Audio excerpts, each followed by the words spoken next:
के कुरा गर्नुपर्छ भन्छन्। यस हिसाबले अब यहाँले शुभकामना मन्तव्य दिने अवसर दिनुभयो, त्यसको लागि म आयोजक मित्रलाई हार्दिक धन्यवाद दिन चाहन्छु। कि सबभन्दा पहिला नयाँ वर्ष 2083 को यहाँहरू सबैलाई देशभरि अन्तर्राष्ट्रिय तहसम्म आउनुभएका सम्पूर्ण पाठ्यम दाजुभाइ दिदीबहिनीहरू, यहाँहरू सबैको उत्तरोत्तर प्रगति दीर्घायु र यहाँले सोचेको सम्पूर्ण सपनाहरू पूरा हुन्। नेपालले कहिले पनि हत्या गर्न नपर्ने गरी दिएको शान्ति स्थापना होस्।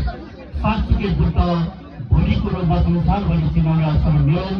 म यही हार्दिक मङ्गलमय शुभकामना व्यक्त गर्न चाहन्छु। दोस्रो कुरा, 2074 साल वैशाख 31 गतेबाट मैले जनताको सेवा गर्ने अवसर पाएँ। त्यही 74 सालबाटै तपाईँ पागेन समाजको पनि केन्द्रीय समिति निर्माण गर्नुभएको छ। मेरो दोस्रो कार्यकाल हो र मैले मेरो भूमिमा अत्यन्तै गर्व लाग्छ। 5 गते थङपाल गाउँपालिका विशेष गरी गोलेहरूको चित्तर भूमि, गोलेहरूको चित्तर भूमिको नेतृत्व गर्ने अवसर पाइरहेको छु। विशेष गरी बन्जनहरूको चित्तर भूमि भनेर पनि चिनिन्छ नामलाङ बन्जन। त्यो नामलाङ बन्जन पनि मेरै गाउँपालिकामा छ।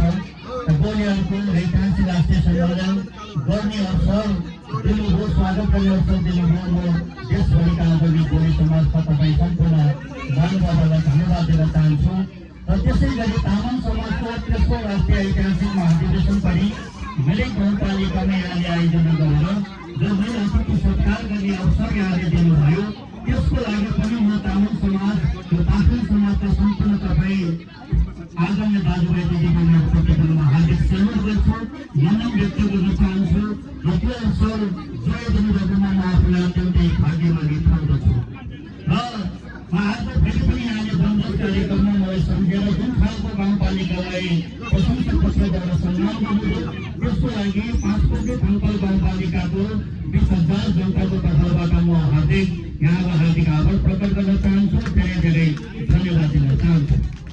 यो गाउँपालिका विशेष गरी मैले दुईटा कुरा चाहिँ भन्न चाहन्छु। यो गाउँपालिकालाई मैले मुलुककै एउटा तत्त्वभूमि अध्यात्म भूमिको रूपमा चित्रण गर्ने कोसिस गरिरहेको छु। र विशेष गरी यहाँलाई बताउँ, यहाँले सुन्नुहुन्छ भोलि धर्म संस्कृतिप्रति यहाँहरू साँच्चीकै आस्था राख्नुहुन्छ भने त्यहाँ गुरु रामदासजीको तत्त्वभूमि असाध्यै धेरै छ। गुरु रामदासजीको प्रतिमा छ त्यहाँ। आमायाङले यहाँले सुनिरहनु भएको छ। आमायाङले यहाँले 5 गते थङपाल गाउँपालिकाभित्रै पर्छ। त्यहाँ तपाईँको धुपु पनि त्यही छ। जिन्दन राज्य भनेको रमजान पनि हामी कहाँ छ। 5 गते हामी कहीँ छ। एकाउन्न फिटको गुरु रामदासजी हामीले निर्माण गर्दैछौँ। 300 रुपियाँ क्षेत्र परिभित्र 1300 उद्यम केन्द्रको रूपमा हामीले त्यहाँ निर्माण गरिरहेका छौँ। अर्को कुरा तपाईँलाई बताउँ, संसारकै हजुर सायद विश्वको कुनै पनि देशमा छ जस्तो मलाई लाग्दैन। मेरो दावा छ कि एउटै ढुङ्गामा 84 फिटको बुद्धको प्रतिमा निर्माणको अन्तिम चरणमा पुगिरहेका छन्। यो मैले किन बनाउन खोजिरहेको छु भने नेपाल बुद्ध जन्मेको देश हो। संसारभरि करोडौँ मान्छेहरू एकचोटि बुद्ध जन्मेको देशमा पाएर टेक्न पाए भने स्वर्ग पुग्न सकिन्छ भन्ने मनोकांक्षा बोकेका करोडौँ जनसमुदायहरू हुनुहुन्छ। आज त्यही बुद्ध जन्मेको देश लुम्बिनी संसारभरि शान्तिको ज्योति फैलाउने भगवान गौतम बुद्ध, सिद्धार्थ गौतम बुद्ध र सबभन्दा काठमाडौँको अन्तर्राष्ट्रिय विमानस्थलबाट सबैभन्दा नजिकको बुद्ध दर्शन गर्ने नजिकको न्यू डेस्टिनेसन कहाँ हुन सक्छ भन्दा 5 गते हुन सक्छ भन्ने दृष्टिकोणबाट यहाँको हाम्रा जनताको आर्थिक जीवनस्तर पर्यटनसँग छ भन्ने दृष्टिकोणबाट र संसारभरि शान्तिको ज्योति फैलाउने उद्देश्यका साथ एउटै ढुङ्गामा 84 फिटको बुद्ध ढुङ्गामा खपेला बनाउँदैछु। मलाई सुरुमा त डर लागिरहेको थियो, सक्छ कि सक्दैन होला। तर आज अन्तिम चरणमा यहाँहरू सबैको देशभरिका सबै दाजुभाइ दिदीबहिनीहरूको माया, साथ, सपोर्ट, आशीर्वाद, प्रेमले गर्दा सायद मलाई त्यो सफलको अन्तिम चरणमा पुगिरहेका छौँ।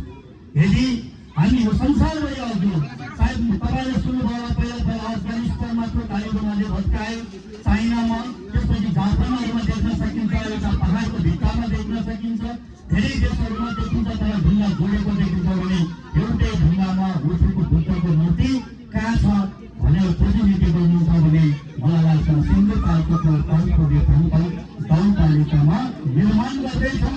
यो बुद्ध निर्माण कार्य सम्पन्नको अन्तिम चरणमा छ। म पाटन समाजको यो वनभोज कार्यक्रममा म आग्रह गर्न चाहन्छु, अनुरोध गर्न चाहन्छु, यो किप्पड भूमिमा, यो तपल भूमिमा, यो अध्यात्म भूमिमा यहाँले सबैले पाइला टेक्नुहुनेछ र हाम्रो पर्यटन संवर्धनमा यहाँले सहयोग गर्नुहुनेछ र हाम्रो यो महान अभियानमा यहाँले केही दिन नसके तापनि साथ सपोर्ट माया र हाम्रो विचारहरूलाई सम्प्रेषण गरिदिन सहयोग गरिदिनु। म यहाँ हार्दिक आग्रह अनुरोध गर्दै मलाई यो शुभकामना दिने अवसर जोड्नुभयो। यसको लागि म पाटन समाजका केन्द्रीय समिति, जिल्ला समिति यहाँ सबैलाई म 5 रुपियाँ थन्पल गाउँपालिकाको तर्फबाट हिजोको गइराईबाट यहाँलाई हार्दिक धन्यवाद दिन चाहन्छु। धन्यवाद। धन्यवाद। आगामी गाउँपालिका